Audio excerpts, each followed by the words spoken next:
Assalamualaikum warahmatullahi wabarakatuh. Nama saya Muhammad Aldrik Syihab dari kelas 11 IPS 4 dan dari kelompok 5. Saya dan kelompok saya ingin mempresentasikan tentang potensi dan pengelolaan kelautan Indonesia. Potensi kelautan Indonesia. 2/3 wilayah Indonesia berupa lautan, sehingga potensi sumber daya alam laut Indonesia sangat melimpah. Perairan laut Indonesia juga menyimpan potensi sumber daya non-hayati yang melimpah. Masih banyak wilayah perairan Indonesia yang memiliki potensi ekonomi namun belum terkelola secara memadai. Potensi subsektor kelautan masih bisa dioptimalkan adalah industri maritim, bioteknologi, jasa kelautan, produksi garam dan turunannya, biofarmakologi laut, pemanfaatan air laut selain energi, pemasangan pipa dan kabel bawah laut, serta pengangkatan benda dan muatan kapal tenggelam. Potensi kelautan Indonesia. 1. Potensi sumber daya dan budidaya. Potensi sumber daya ikan laut Indonesia diperkirakan sebesar 12,54 juta ton per tahun, yang terbesar di perairan wilayah Indonesia dan perairan ZEE.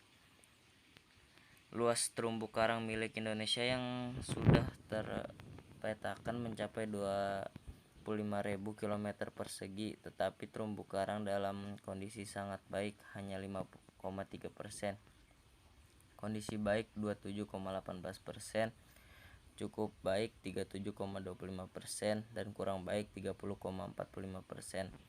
Laut Indonesia memiliki sekitar 8.500 spesies ikan, 555 spesies rumput laut, dan 950 biota terumbu karang. Sumber daya ikan di Laut Indonesia meliputi 37% dari spesies ikan di dunia.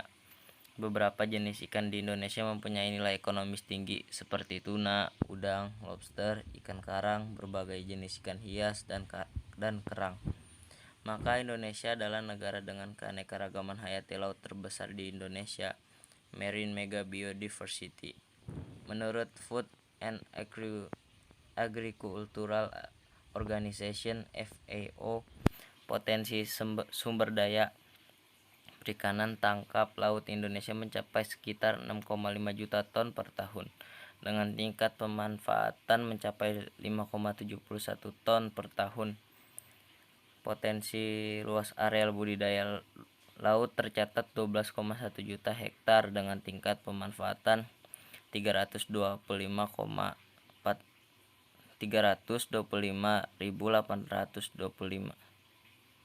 hektar atau 2,7%. Potensi laut areal budidaya rumput laut tercatat 1,1 juta hektar atau 9% dari seluruh luas kawasan potensial budidaya laut yang sebesar 12,1 juta hektar. Potensi budidaya laut terdiri dari potensi budidaya ikan kakap, kerapu, gobia, udang, moluska, kerang-kerangan, mutiara, teripang, dan rumput laut. Potensi luasan budidaya sebesar 2 juta hektar atau 20% dari total potensi lahan perairan, pesisir, dan laut berjarak 5 km dan garis pantai. Potensi kelautan Indonesia. 2. Potensi sumber daya mineral dan energi. Sekitar 70% produksi minyak dan gas bumi Indonesia berasal dari kawasan pesisir dan laut. Dari 60 cekungan yang potensial mengandung migas, 40 cekungan terdapat di lepas pantai, 14 di kawasan pesisir, hanya 6 yang di daratan. Dari seluruh cekungan tersebut, potensinya diperkirakan sebesar 11,3 miliar barrel minyak bumi. Cadangan gas bumi di kawasan ini diperkirakan sebesar 101,7 triliun kubik. Selain itu, kawasan ini juga kaya akan berbagai jenis bahan tambang dan mineral seperti emas, perak, timah, biji besi, dan mineral berat. Di perairan pesisir dan laut Indonesia juga ditemukan jenis energi baru pengganti BBM berupa gas hidrat dan gas bionik di lepas pantai barat Sumatera, selatan Jawa Barat, serta bagian utara Selat Makassar dengan potensi yang sangat besar, melebihi seluruh potensi minyak dan gas bumi Indonesia. Selain sumber energi tersebut, terdapat juga sumber-sumber energi non-konvensional seperti energi pasang surut, energi gelombang, otek, ocean thermal, energi konvensional, tenaga surya dan angin, Potensi sumber daya mineral lainnya yang dapat dikembangkan adalah air laut dalam, deep ocean water. Air laut dalam merupakan air di kedalaman 200 meter, memiliki karakteristik yang berguna untuk kepentingan perikanan, kosmetika, dan air mineral. Potensi kelautan Indonesia. 3. Potensi industri dan jasa maritim. Sehubungan dengan Indonesia adalah negara kepulauan dengan wilayah pesisir dan lautan yang luas, maka industri dan jasa maritim yang potensial untuk dikembangkan adalah A. Galangan atau pembuatan kapal dan dockyard. B. Industri mesin dan peralatan kapal. C. Industri alat penangkapan ikan atau fishing gear seperti jaring, pancing, fishing finder, tali tambang, dan lain-lain. D. Industri kincir air tambak atau pedal well, pompa air, dan lain-lain. E. Offshore engineers and structures. F. Coastal engineering and structure. G. Kabel bawah laut dan fiber optik. H. Remote sensing, GPS, GIS, dan ICT lainnya. Potensi kelautan Indonesia. 4. Potensi transportasi laut. Seiring dengan pergeseran pusat ekonomi dunia dari poros Atlantik ke Asia Pasifik, dewasa ini 70% perdagangan dunia berlangsung di kawasan Asia Pasifik. Sekitar 75% produk dan komoditas perdagangan ditransportasikan melalui laut Indonesia. Oleh karena itu, transportasi laut berperan penting dalam dunia perdagangan internasional maupun domestik.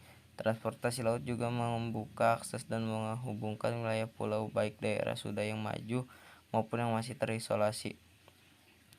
Sebagai negara kepulauan, Indonesia memang amat membutuhkan transportasi laut. Namun Indonesia ternyata belum memiliki armada kapal yang memadai dari segi jumlah maupun kapasitasnya. Sekitar 97% dari total barang dan komoditas yang diekspor dan diimpor oleh Indonesia diangkut oleh kapal-kapal asing, dan sekitar 55% dari total barang dan komoditas yang ditransportasikan antar pulau di perairan laut Indonesia diangkut juga oleh kapal-kapal asing, sehingga masih potensial untuk dikembangkan. Selain meningkatkan pendapatan negara, juga dapat menciptakan lapangan kerja baru.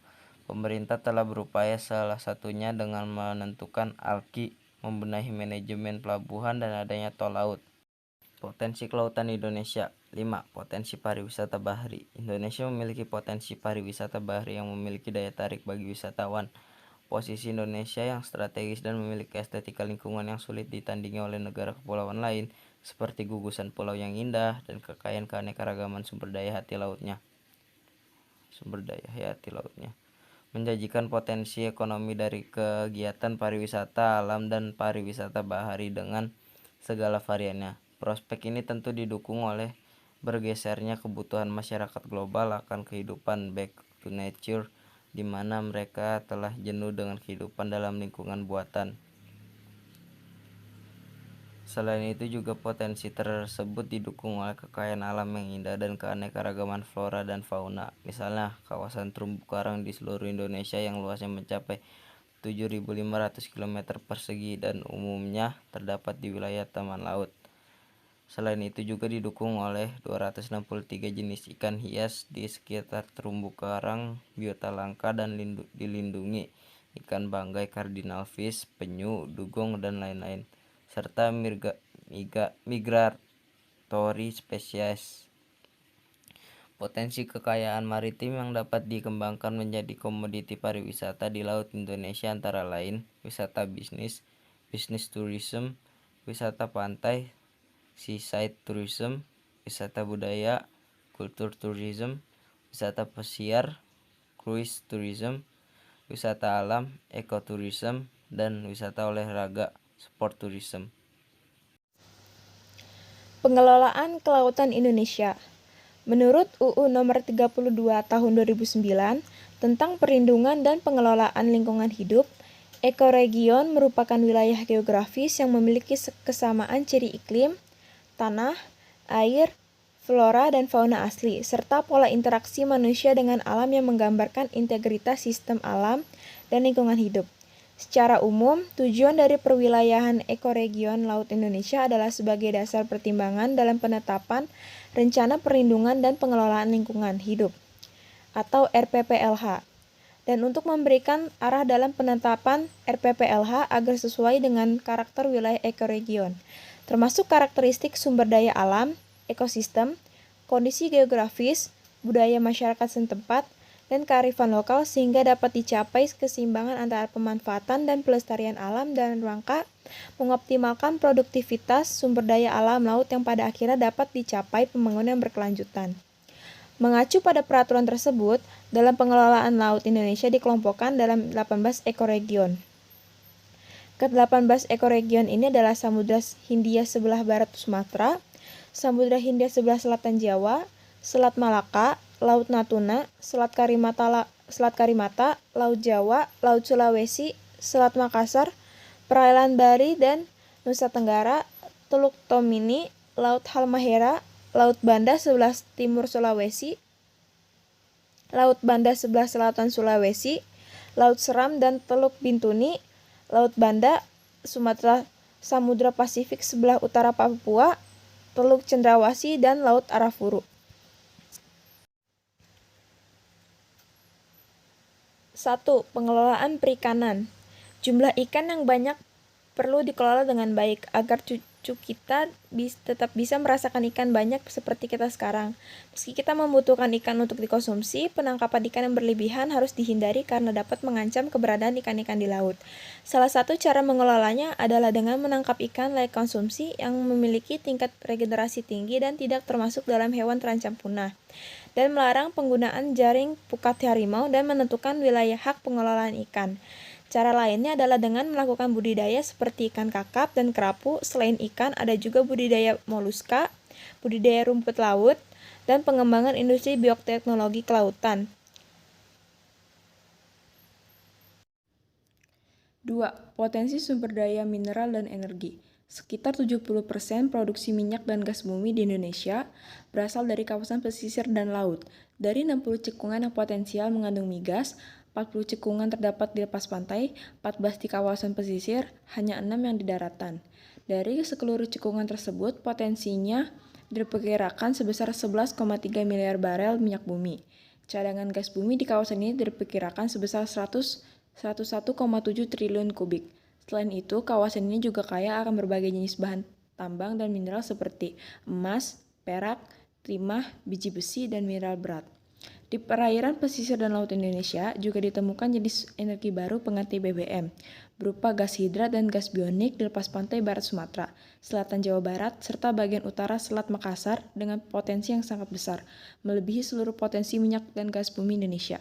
Selain sumber energi tersebut, terdapat juga sumber-sumber energi non-konvensional seperti energi pasang surut, energi gelombang, OTES atau Ocean Thermal Energy Conversion, tenaga surya dan angin. Potensi sumber daya mineral lainnya yang dapat dikembangkan adalah air laut dalam atau deep ocean water. Air laut dalam merupakan air di kedalaman 200 meter, memiliki karakteristik yang berguna untuk kepentingan perikanan, kosmetika, dan air mineral.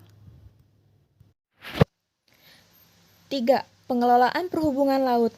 Sebagai negara kepulauan, Indonesia sangat memerlukan sarana transportasi laut. Dengan jumlah pulau lebih dari 17.000, perlu pengelolaan industri transportasi yang membantu kelancaran transportasi antar pulau tersebut. Sarana ini ditunjukkan untuk meningkatkan aksesibilitas dan konektivitas antar pulau. 4. Pengelolaan pariwisata. Wisata bahari merupakan jenis wisata minat khusus yang mengandalkan daya tarik alami lingkungan pesisir dan lautan, baik secara langsung maupun tidak langsung. Kegiatan wisata bahari secara langsung merupakan kegiatan diving, snorkeling, berenang, berperahu, dan lainnya. Sedangkan wisata bahari secara tidak langsung seperti kegiatan olahraga pantai, piknik, menikmati atmosfer laut, dan sebagainya. Kegiatan pariwisata merupakan suatu mata rantai yang melibatkan beberapa komponen di dalam seperti atraksi, amenitas, aksesibilitas, cendramata, pemandu wisata, dan seterusnya, sehingga pengelolaan pariwisata harus memenuhi unsur perencanaan, perorganisasian, pelaksanaan, dan monitoring. Ini adalah foto peta persebaran sumber daya laut Indonesia. Sekian dari kelompok saya. Kurang lebihnya mohon maaf. Wassalamualaikum warahmatullahi wabarakatuh.